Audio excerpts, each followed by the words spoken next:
right now. Pittsburgh's best sports show is about to begin. Call us or tweet us.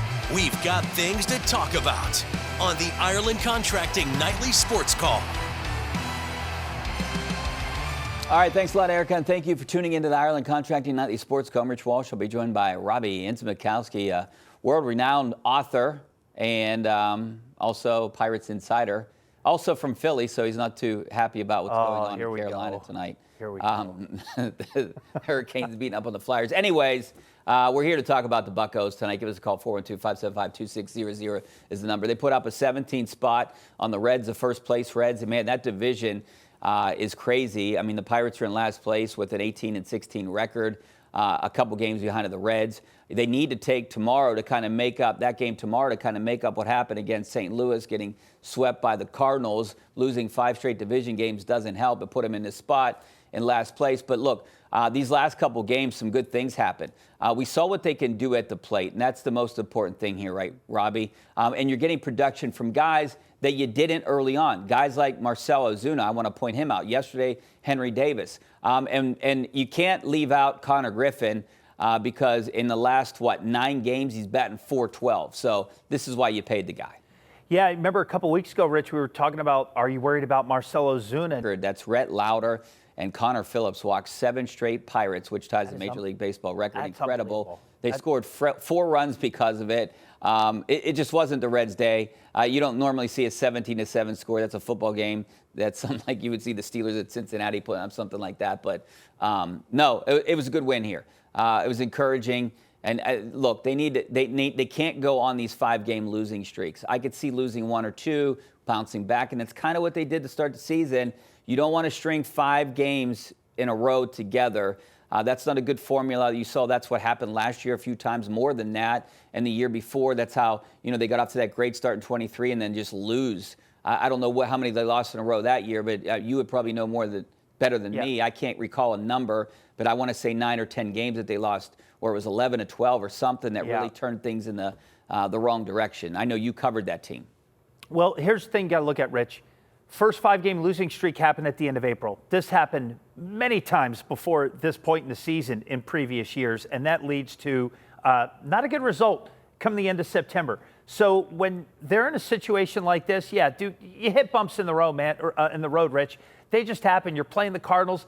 For whatever reason, the Cardinals have Paul Skeens' number. It's one of these things. He's still the best pitcher in the world. Can't take anything away from him, but it's just crazy how some teams just have guys' numbers, and it's hard to explain. It's that situation with the Cardinals with Paul Skeens. And, when it rains, it pours, and it happened that series. But look at how they were able to bounce back. That's a sign of a good manager, a good coaching staff, and a good infrastructure in that organization that they have right now to bounce back the way they have and not let this linger on. Not only to end it the way they did, but to score the way they're scoring right now and win in such dominant fashion. Yeah, it doesn't happen too often. They scored more than 15 runs twice this year. They haven't done that since 2005. All right, now to our Penn West University question of the night. Just scan that QR code in the right-hand corner of your screen. Will the Pirates sweep the Reds tomorrow? That's an easy one.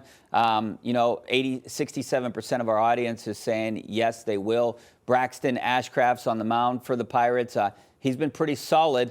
Arguably, their second or third best starter right now. Yeah, he's been in the organization a while. Was, if I remember correctly, a relatively high draft pick, and just worked his way up through the system. Developed, has dealt with a couple different farm directors. Now he finds himself at the big league level. You got a new pitching coach in Bill Murphy. You got Donnie Kelly kind of driving the bus there and letting his guys do his own thing.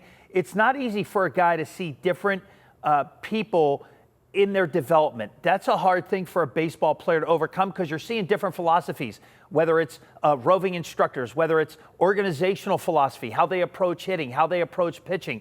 So Braxton Ashcraft deserves a lot of credit for coming up through this system when, let's be honest, they had a hard time developing prospects and having them, putting them in position to have success at the big league level. So this is an organizational win for the Pirates with Braxton Ashcraft. And if for some reason he can come out, give them a good start tomorrow, they win before they head out west.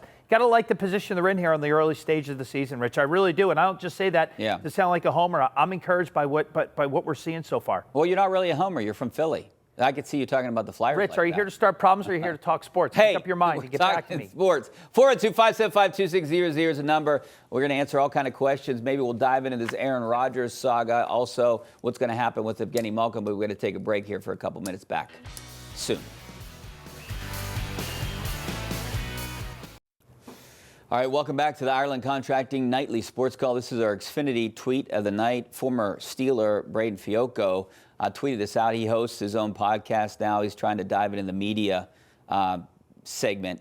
And he tweeted this, Keanu Benton and Nick Herbig under active contract extension negotiations right now via one-of-one agency on the Fiocco show. So that's interesting. I knew that they were going to try to do something with both of those guys to try to extend them. It makes sense right now. I don't know what you potentially, where the money falls with a guy like Nick Herbig. That's interesting because he's basically been a part-time player, but he's shown flashes of potentially being great. And if he hit the free agent market, he would get a huge contract, I'd imagine. So I don't know if he would rather take the chance on hitting free agency or, try to work out a deal with the Steelers. Well, Rich, contracts in the NFL, as we all know, are not guaranteed. So whatever the number and amount of years that you see isn't always what we end up getting. Now, you look at Andy Weidel, the assistant general manager of the Pittsburgh Steelers, drafted Keanu Benton, brought Nick Herbig over. Big additions. Nick and Nate Herbig, the brothers, came over. Herbig, a linebacker, makes big plays, ton of tackles, does a lot of stuff for you. Again, I don't know. Is he a guy that's going to get big-time money? Who knows? I mean, look, I don't dive into the weeds of that stuff, Rich. But what I will tell you is these guys are built in a structure that is built to win. I've seen Andy draft many, many times over the years, and I've watched how he structures his draft and the type of players that he goes for. And these are the kind of guys that are building blocks. They might not necessarily be star players, big-name guys that are going to get a lot of headlines, but these guys get the job done. Same thing with Peyton Wilson.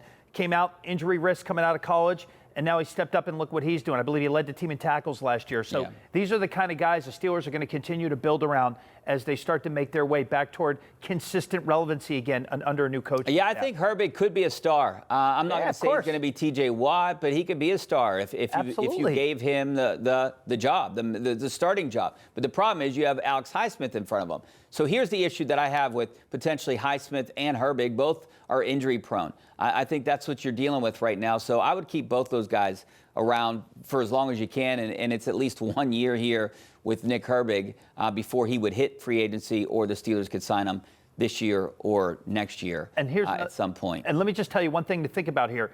If you're Nick Herbig or if you're Keanu Benton, do you want to go somewhere else and take a chance, grab some quick money, and then maybe the structure and set up an organization I want the quick money, right? Or I think that's what they want. Sustained you want the big here. contract. Maybe not make as much, stay longer. Maybe it benefits you longer term. I can't speak for the Steelers or for him, but I got to tell you, this is a great fit with both those guys and two tremendous draft picks.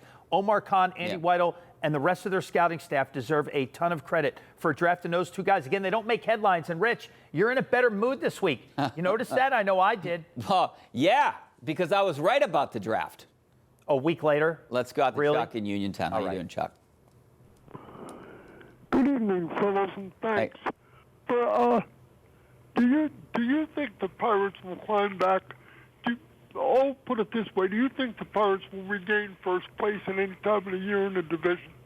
Well, you know what? That's a good question, Chuck. I mean, will they be in first place at some point this season? I don't know what the odds on that would be, but I would venture to say, yeah, I think they're a good team. And I think some of these teams are going to go through slides like the Pirates just did, and Pirates might get hot. I would say they're going to land in first place at some point, at least for one game for the rest of the season. Yeah, I would bet Richie's house on that, Chuck. No doubt about it.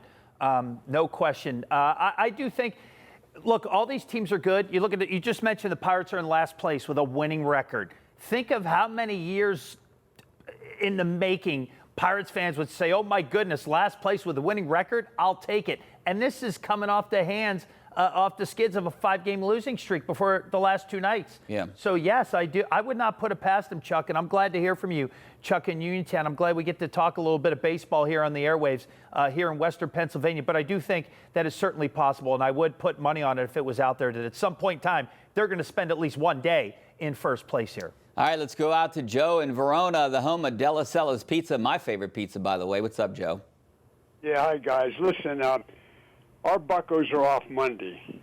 So please, Don Kelly, don't put 3 or 4 regulars on the bench tomorrow. Just don't be at Leland on Sunday. We got to keep going. Yeah. So just go out for the killer instinct and quit messing around because they're off Monday. You know what, Joe? You bring up a great point because I was thinking about this up in my office, and I was actually going to bring it up. I would hate for them to go to the Sunday lineup and rest some of these guys. They don't need the rest right now. Let's play your best lineup tomorrow against the division-leading Reds and sweep the Reds. You know, Rich, I'm going to go on a Richie Walsh type rant if I had the time, but I don't. No, you had the time. I could not agree We got more. 3 minutes. Joe in Verona is exactly right. But you're agreeing with us. I always thought you were going to disagree. No, I agree with him and I agree with you, which I don't know what I smoked before I came in here to agree with you on something like this twice in a row, Rich. Something's definitely not right in this studio right now. But here's the thing. These guys put themselves in position. By the time you hit August and September, nobody's at 100% in Major League Baseball. It's just a fact. If you're playing every day, you're not at 100%. What else are you playing for? Games matter in April just like they do in September. I agree. Step on their throats, proverbially speaking, tomorrow, and get this series sweep because you got to go to Arizona. That's not an easy place to play for the Pirates. I'm drawing a blank. They have another West Coast city after that before they come back. I think maybe this is San Francisco. I'm drawing a complete blank. Yeah. But anyways, when you got to go on the West Coast, Rich, it's hard to win out there and then come home and turn around and try to play consistently well. I couldn't agree more. Get the sweep tomorrow. Put your best lineup. Try to win the ball game. All right, Mark in Pittsburgh. How you doing, Mark? Good. I wanted you guys to talk about why that pitcher got thrown out of the game today. The officials didn't seem like they were on the same page, and I've never seen that before. I just got exposed because I didn't see it. I was prepping for the Pittsburgh Riverhounds this afternoon, so I did not see it. Who got tossed? I can tell you about the one pitcher, the 2 pitchers that combined for 7 walks. Yeah. We saw that. And that hasn't happened since, 47 years or something like that, something crazy. Modern era. It was yeah. like, I think it was. Yeah, it ties a record, though. So, yeah, you know, modern era record for sure. And at the end of the game, the Reds put in a catcher to finish. So that's not good when you have a save their bullpen player. for tomorrow. Let's go out to Lee in Uniontown. How you doing, Lee? I'm great. How are you? Good. Thanks for calling. What would you think about a trade with T.J. Watt for a QB? You know what? They missed their opportunity to trade T.J. Watt. That should have happened last year before they signed him to this big deal. I don't know who's going to give up a QB for T.J. Watt. I'm assuming that you still could get a first-rounder for him if you wanted to trade him, but I don't think now is the time that they're even thinking about trading a guy like T.J. Watt. I mean, I would think that they would trade someone like a Nick Herbig or a Alex Highsmith before Watt. It's so hard to get quarterbacks in the NFL. It just is. I mean, I don't know how, you have to give up something to get something. And if you're looking for a quarterback, I don't know that I would trade. No good quarterbacks get traded, Robbie, and no good quarterbacks hit free agency, right? I mean, we see that. If you ever notice, we talk about this all the time. Look who wins. Teams with great quarterbacks. You know, and people talk about Trent Dilfer winning with the Baltimore Ravens back in 2000. Yes. But Trent Dilfer is still a Super Bowl winning quarterback. It's just hard. It is hard to find a good quarterback. When you look at the Steelers and the success they had, no surprise it was with Big Ben under center. You know, Kansas City Chiefs have success with Patrick Mahomes. I mean, it's so blatantly obvious, you know, that quarterbacks are just hard to get. Would they trade for him? I don't know how it's possible. I don't know what team worth their weight in salt would do something like that.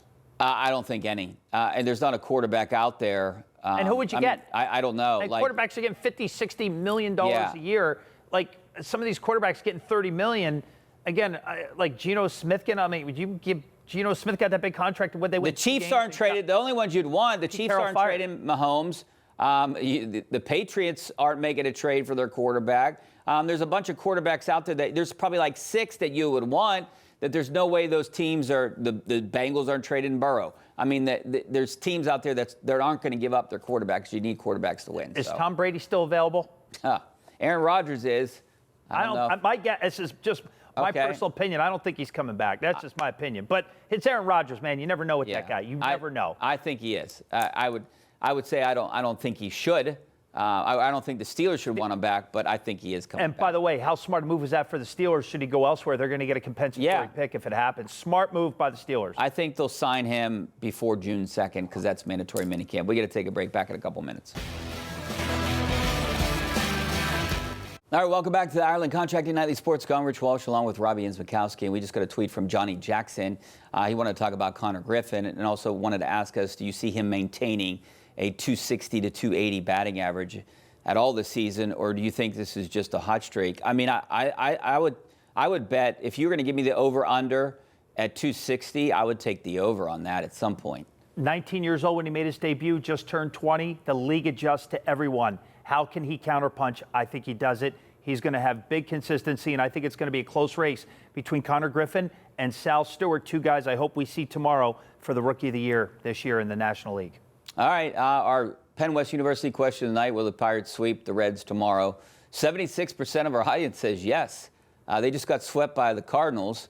Look, Braxton Ashcraft, he's been impressive so far. I think potentially he's not their number 2 starter, but you can make an argument that he's the second or third best starter in this rotation right now. With Paul Skeens and Mitch Keller ahead of him, absolutely, you got to like your chances. And Rich, I like your attitude this week. It's a heck of a lot better than it was a week ago. I like you a lot more tonight. Oh, you do? Thanks. I appreciate that. Hey, you know why? Because I have Bucko fever again. The Pirates won 2 straight games. I love it. Right. They do hit the road. They're off on Monday, so we don't hope we get that Sunday rest lineup. I want to see the starters in there tomorrow. And then they hit the West Coast for 3 against Arizona and 3 against San Francisco. All right, thanks a lot, Robbie. We'll see you back here next week. Thanks, Rich. Hopefully we see you guys on KDKA News right now.